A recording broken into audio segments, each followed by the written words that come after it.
welcome. I am unapologetically Eric. You can reach me on X at Eric Not Sorry or on Facebook at Unapologetically Eric. If you like this episode, please give it a like, share, tell your friends, and check out my other episodes. Do not keep me your dirty little secret. I hope you enjoy. Now let's get on with the show.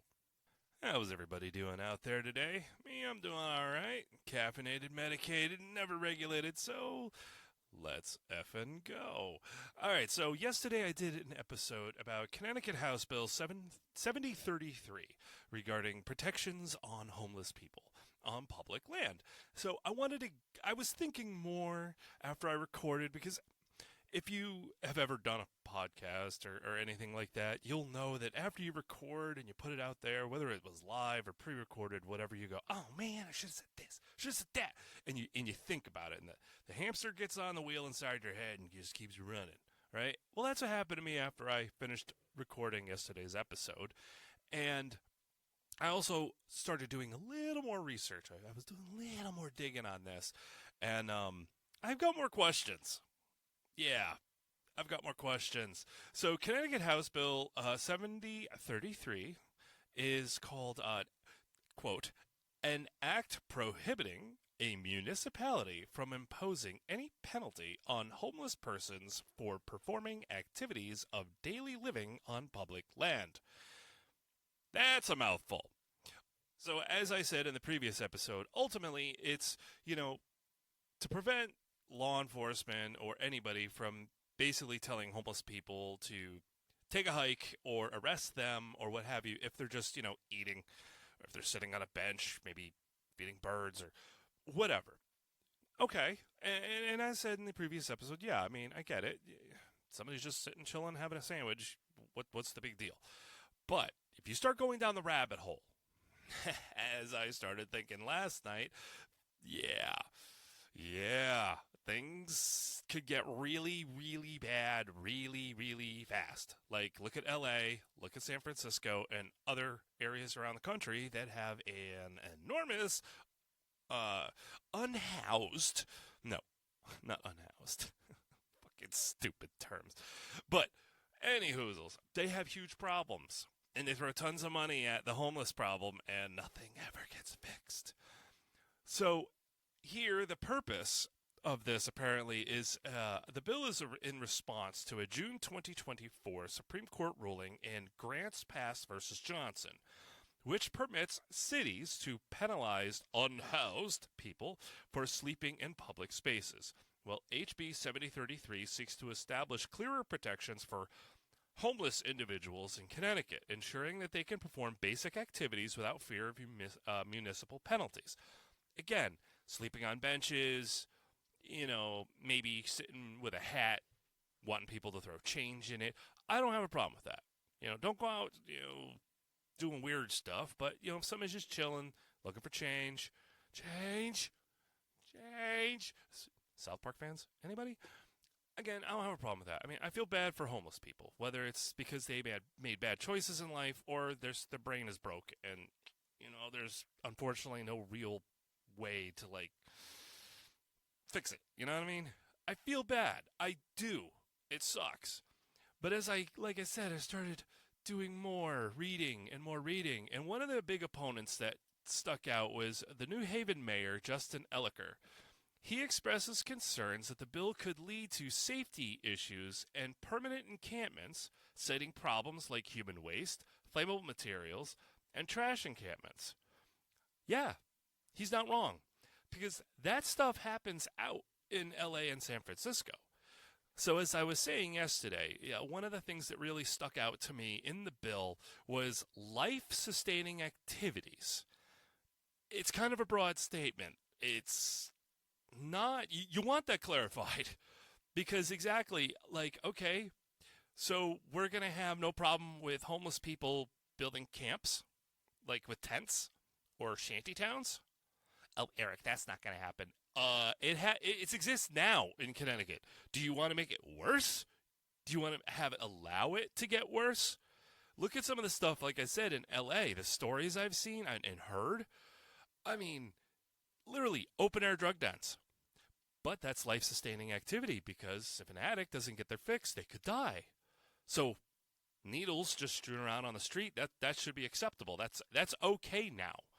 That's, in my opinion, and I'm not alone, what this bill would protect. Open-air drug dens. Some things I have seen homeless encampments do is tap into electrical wiring panels, illegally of course, and siphon electricity that way. There are people, no joke, there are videos of tents with air conditioning out in California. It's not a joke because they've illegally tapped into the power. How are you going to stop that? Well, does this bill stop that? Because you don't want a homeless person to overheat and die in July and August, right? It's really, really hot. Well, if they tapped into an electrical panel somewhere and is illegally obtaining power to run an air conditioning unit or something of the sort inside their tent, is that just going to be allowed now? Huh. It does make you wonder, doesn't it? Well, it can't possibly get that bad. Really? Go on the internet and do a search of a thing called Skid Row. And I'm not talking about the band from like the 80s and 90s. No, like the actual place. It's absolutely enormous now. And all of that activity that this bill seems to be talking about is allowed in Cali, and now they want to allow it here. Again, I talked about the poop app, where there's human crap on the streets and in public areas. You can download an app so you know how to plan your morning dog walk, on what avenues not to go down, or, maybe bring a different bag for picking up other excrement. Gross, right? Again, I feel for the homeless people, and how do you fix it? I don't know. I have no idea. And money is not necessarily the solution, because if you are a fan of, Joe Rogan, I know, I mentioned that guy a couple of times, he had on a guy by the name of Colion Noir, and through a few times, and I think in their most recent interview, homelessness in California came up, and like Joe was talking about, we need to put money here and here and do this, and Colion's like, no, bro, they have done that. Do you have any idea how much money they invest in? And they went down the rabbit hole, and Colion took Joe and all of us, listeners and viewers, down the rabbit hole about how much money, how many billions are invested into the houselessness, the houselessness problem in California, specifically LA and San Francisco, and how much of nothing has been fixed, how much worse it has gotten, and how much more of a money pit it is. Because people, if you fix a problem, you're no longer needed. Like if roads, we get potholes everywhere, right? If every road in this country was paved in whatever material, it's a forever material that will never fade, crack, it's earthquake proof, it'll never need fixing or replacing, do you know how many jobs you would lose? You would lose thousands, tens of thousands of road crews would never have to fill potholes. Now, that would be great for us, smooth sailing on the roads everywhere, but there'd be a lot of lost jobs. Well, if you throw billions of dollars at a homeless issue and you get all the homeless off the streets, you get them all jobs, you get them homes, you get them the psychiatric help and all that stuff they need, guess what? You don't have a job anymore. So the homeless problem's never going to go away. It's always going to be a perpetual cycle of give us more money, which is what it's going to be here in Connecticut. Now, as I have stated, I don't have a problem, with a homeless person just sitting, chilling, having a bag of chips and, maybe a McDonald's burger somebody gave them. All right, good, man. Eat, please. Have some water. Stay alive. But what else is required to stay alive? Again, tents, air conditioning, heat, burning wood, burning what kinds of things just to stay warm in the winter? Oh, because you can't get rid of them. You can't tell them to disperse. You can't move them. You can't crack down on it. I understand that the feelings behind this bill is to basically not stomp on somebody who's already been stomped on. Figuratively, of course. not literally. Now, and again, I get it. But there's also a line where it's like, what about us? What about the rest of us in public? What about you parents out there that want to bring your kids to a park and, play on the swings and the slide without going, oh my God, is that poo? Why are there so many tents? What are they burning? Why is that on fire? Oh my God, what are they cooking? You know what I mean? Like, where I understand the feelings and the goodwill intentions behind the bill. I get it.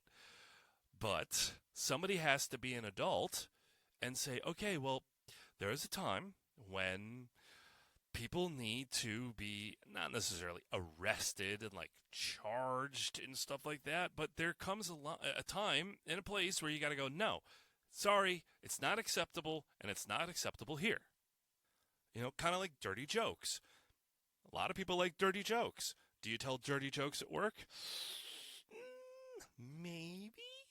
Maybe certain coworkers, maybe, but usually no, because there's a time and a place, right?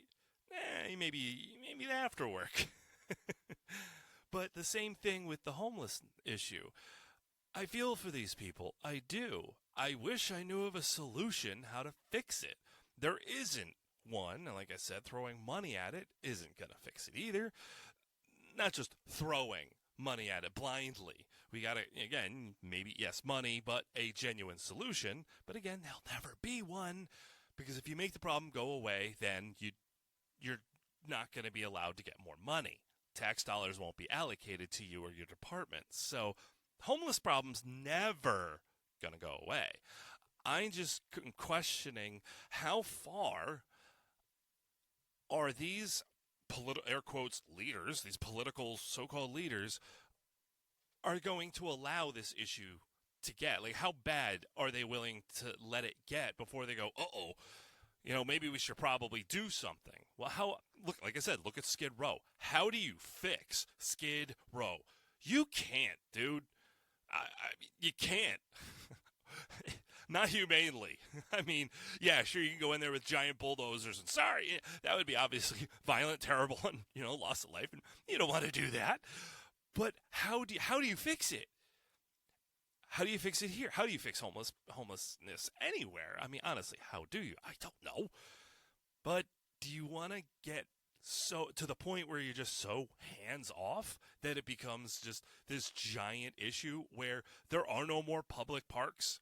Or at least you don't want to go there because you don't know what you're going to encounter. You don't want to bring your kids there because you don't know what you're going to encounter. I mean, come on, man.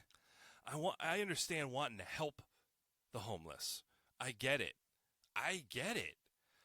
But there's got to be a point where you go, no. No, there's a line. You can't do this. You can't do that. No. But life-sustaining activities. So, does life-sustaining activities mean burning pallets in the middle of a street so everybody can stay warm? Is that gonna? Well, it's blocking the street. So, well, they're just doing life-sustaining activities. So it doesn't matter that they're blocking a street, right? Well, that sounds ridiculous. I don't know, man. That's why I'm questioning it. Because there's a lot of crap in Connecticut that's freaking ridiculous. Come on. If you're a resident here, If you used to be a resident here, take me with you. Why didn't you take me with you? I'll clean the house and do laundry. I ain't washing your drawers, but I'll want to live for free. No. But if you've ever lived in Connecticut or currently live here, there's a lot of bonker shit that goes on in Connecticut. But when it comes to homeless stuff, I've seen more and more and more homeless people at the ends of streets, ends of highways. And again, me personally, I have not seen anybody like jump on a car and start like squirting stuff on the windshield, like, I'm going to clean your windshield, give me I haven't seen that. I've seen it in New York City. I haven't seen it in Connecticut. Not saying it doesn't happen. I just have not encountered it myself. But do we want to allow it to get to that point where on every street corner there's not just one guy, there's 5 dudes standing there begging for change, running up to the cars? Maybe right there at the end of the highway, we'll start pitching a couple of tents. I mean, it's sunny out. You don't want them to get skin cancer, right? You want them to, it's windy. You don't want them to get windburn. Staying in that tent at the end of the highway, that's life-sustaining activities, correct? Someone could argue it. Somebody in this state will argue that. They will. Come on. You know they will, because this state's full of fucking insane people. We're an asylum here. Yeah. That's why none of us can get out. Or at least I can't get out. I'm crazy. I'm stuck here. But like I said, I just want to do a quick follow-up on that, because more and more stuff, as I'm digging and I'm thinking about this, I'm like, what genuinely is considered life-sustaining activity? I mean, you could really add a whole lot of goofy shit to that list. You really, really could. Oh, why is that homeless guy sitting there cutting his wrists? Somebody should call 911 to prevent him from killing himself. No, he is relieving stress. He is what we call a classic cutter, and he is relieving stress. He is performing life-sustaining activities. Do you see how ridiculous that sounds? But I assure you, someone in Connecticut, not just Connecticut, someone in the country will defend that. They will take exactly what I just said and say, yeah, that's actually a factual statement. Yes, that's right. You should not intervene with that. Yes, allow that person to do that. Because people are crazy. People are insane. I feel for the homeless. I do. I feel for the downtrodden. I feel for the people that fall on hard times. You know what? I'm fucking one of them. Things aren't exactly spectacular right now. Hopefully they'll get better. And I feel that way for everybody that's living on the streets. Especially if it was just, not a mental issue, mental stuff. It was, they fucked up on life, they got screwed over, their house burnt down, and the insurance company said tough shit. I feel for those people. I do. I really do. And I wish that the people on the streets that have mental issues could get help. Obviously, they don't have the money for it. I understand tax dollars can go for it and this and that, but you talk to a lot of the homeless people. You talk to people who talk to the homeless that walk amongst them, and a lot of them are like, no, I'm happy doing this. I'm happy here, especially in California because the weather is so damn nice. But there's got to be a line of, okay, you can be here, but you can't stay, you can stay here for now, but you can't stay forever. I don't know, man. I don't know. HB7033, I think, is a very dangerous precedent.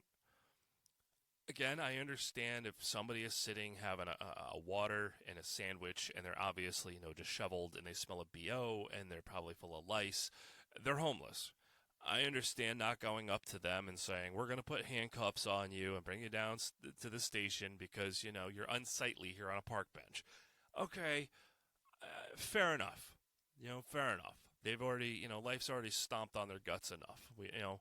But if that person is sitting there and they are doing inappropriate things, or again, tapping into electrical panels, what if they're tapping into illegal cables? I have seen that too. Wi-Fi and internet. People are living in tents with air conditioning and playing on Xbox Live. I'm not joking, folks. The videos are out there. It's real. It's granted, it's not every other person that's homeless doing that, but people are doing that. So this bill would allow that, right?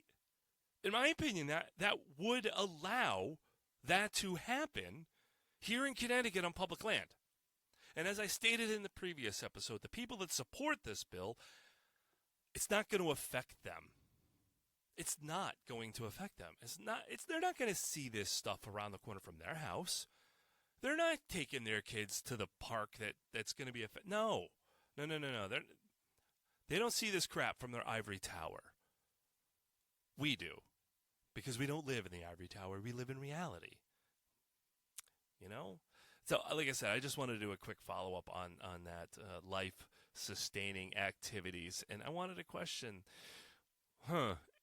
is having tents and, heat or burning pallets of wood or spray cans or whatever that burns just to burn it, just for the sake of staying warm, that's going to be allowed if this bill passes.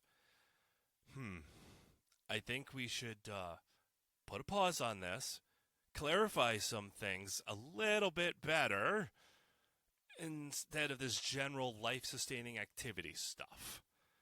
Okay? Hey, I'm just a schmuck with a microphone, and I just think, and I turn my mic on and I'm expressing my thoughts. What do you think?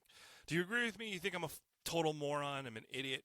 Or what are your concerns? Like, after looking into it yourself, what other questions or concerns do you have regarding this bill? So, Connecticut residents, what say you? Connecticut House Bill 7033. What is your opinion? Have you done a deep dive on this? Do you know any more information than I do? Please, if you do, give me a shout. Send me an email, message, DM, and all good stuff. So thank you for listening, and I hope you have a great rest of your day. And until next time, keep being you.